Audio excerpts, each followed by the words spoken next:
This is Jim with Harvest Harmonics, and I wanted to welcome you here to the Future of Farming Today, the Innovations of Agriculture. And I wanted to do a special episode today with our science director, Keegan Nelson. He's unfortunately tied up with several of the trials that we have going on. I mean, we've been expanding like crazy. We have so many people jumping on board, so many big opportunities coming our way.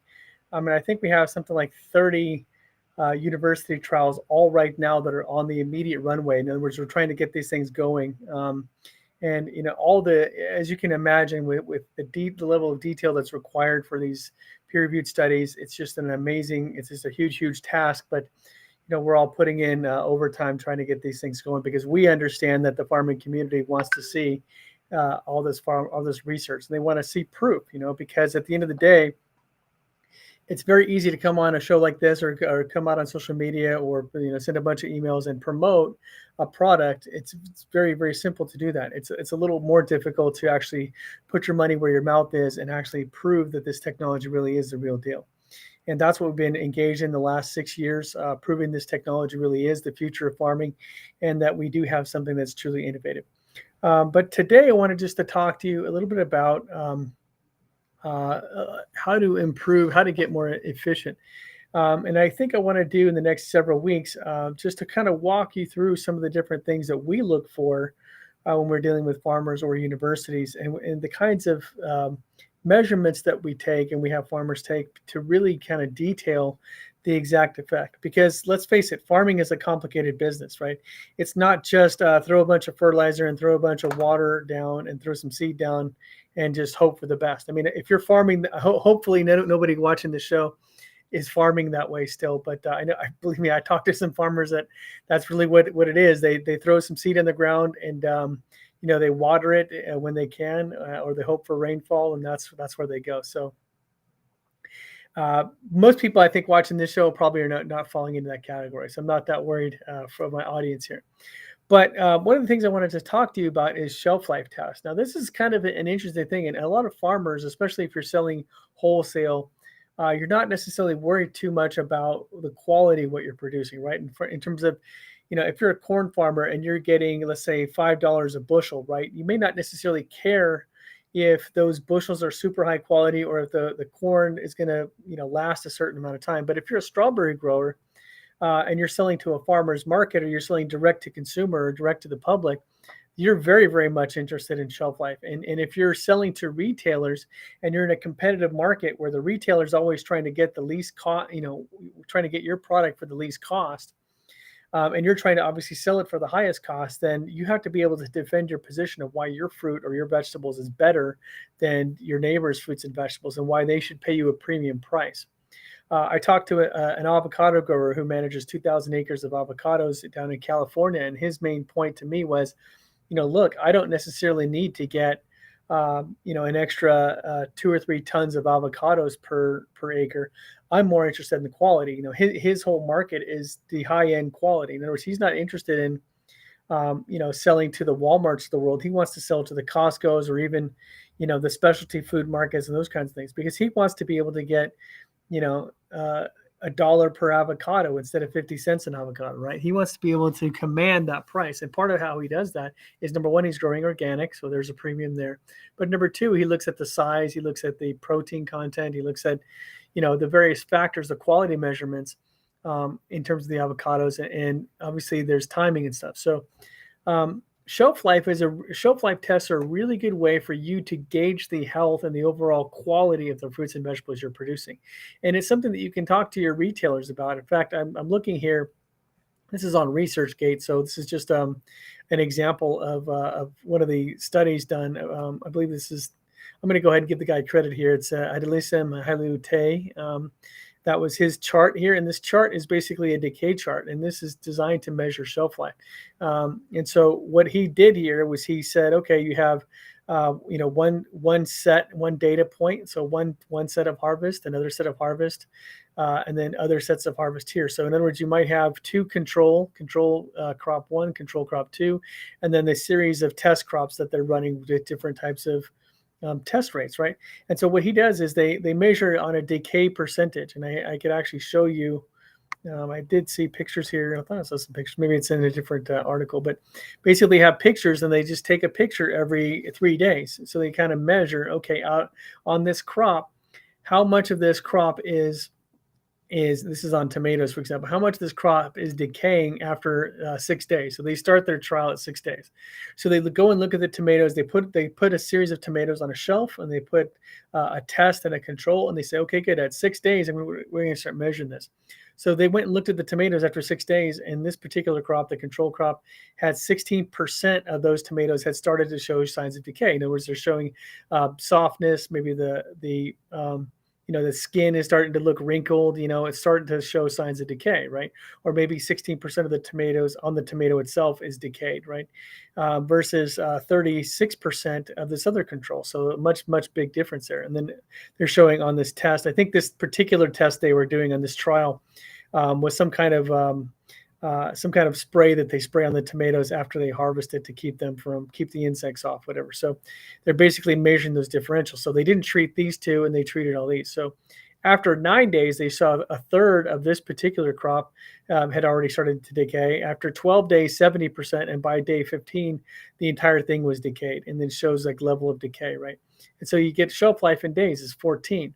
So the idea is whatever they were spraying in this particular trial, they increased the shelf life from 14 days or 11 days here to 19 days, 14 days, 24 days, 21. So they're able to kind of measure how much of a difference they get in shelf life.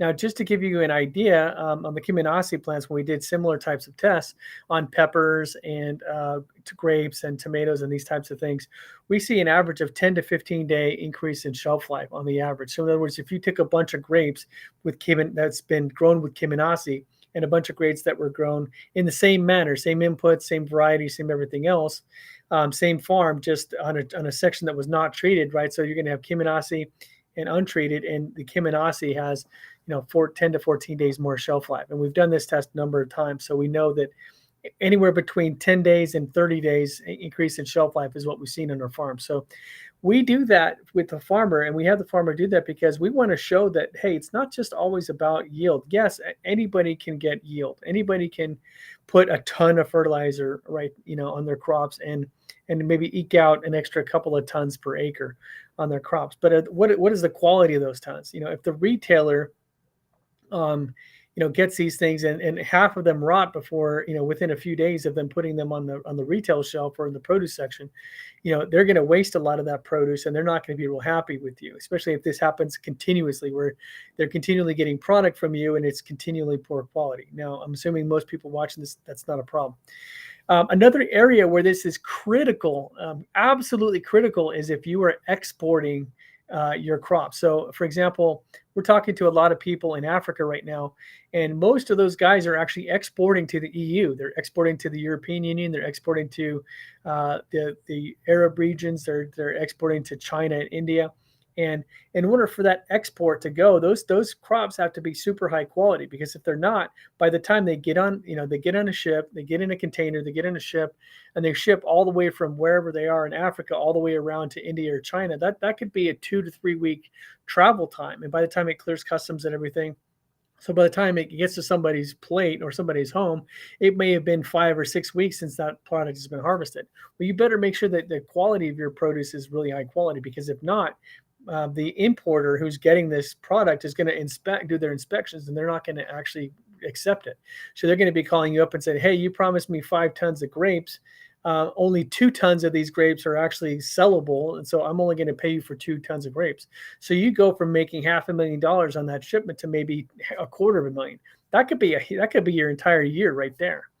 And we've talked to enough guys in Africa that can be a serious problem. So one of the tests that we recommend all of our farmers do when they're using our technology, when they're trying it, is measure something like this. Take a few samples of your fruit or vegetables and put them on a shelf and let them rot over the period of a few days or a week or a month, and let's see what the difference is. If your normal crops are panning out and tapping out at 10 to 14 days, but our system is going 24, 21, 24, 30 days, and that crops are going to be much, much better for export. In fact, we had a farmer in Chile who was reporting that their blueberries, when they increased their export by 56% on blueberries, because before they couldn't get the quality high enough to be able to make that trip across overseas in order to get it to the United States and other areas. Whereas now, because of the Kiminasi plant booster, they're increasing the quality of their crops and they're able to export. So this is a huge thing. And it's, I know with farming, it's very easy just to distill everything down to the basics. Like I just want to get the most yield for the least amount of input costs. But a big factor in the profitability of your organization is going to be how viable that crop is and how good of a quality it is. Because when your retailers are coming at you trying to get your product for the lowest price they can get, you can defend yourself and say, my product has a higher quality.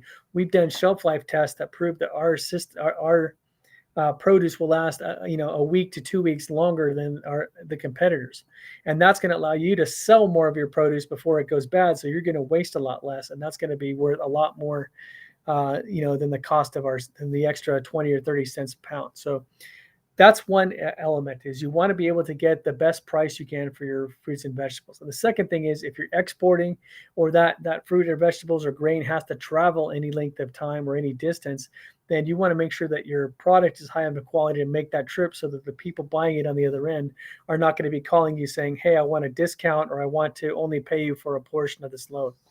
I hope this helps you guys. I hope this was beneficial to you. Next week we're going to be talking with Keegan Nelson, our science director, and he's going to be talking with us and going over some more of the types of measurements that we do with our farmers, especially our larger farmers, to indicate and prove that the Kiminasi plant booster is the best technology out there, number one, but also to show you ways that you can become more profitable in your farm, because it's not always about increasing your yield or reducing your cost. Of course, those are the big metrics that everybody focuses on. But if we can show you other ways to make more money on your farming operation, and believe me, there's a lot of ways you can make a lot of money with your farming operation, then we know that we're providing the kind of value that's going to be important to our growers. At the end of the day, we want our farmers to make as much money as possible, and we want our farmers to produce the best quality fruits and vegetables possible, so that everybody around the world has healthier food and vegetables to eat. So hope this helps you guys. If you have any questions, please call us 727-324-6750. You can email us. Let me put the email address up here. You can email us at service@harvestharmonics.com. Or if you'd like a request for quote, please definitely don't hesitate. Go to our website at harvestharmonics.com and put a request for quote in. We'll be happy to issue you a quote for your farm and show you how much more money you can make with the Kiminasi plant booster. And we want to be talking with as many people as possible, because it's the year now where it's time to get more efficient. It's time to get better. It's time to get more profitable in your farming operation. And it's time to take your farm to the next level, so that you can become part of the future of farming today. Have a great weekend, guys. We'll see you again.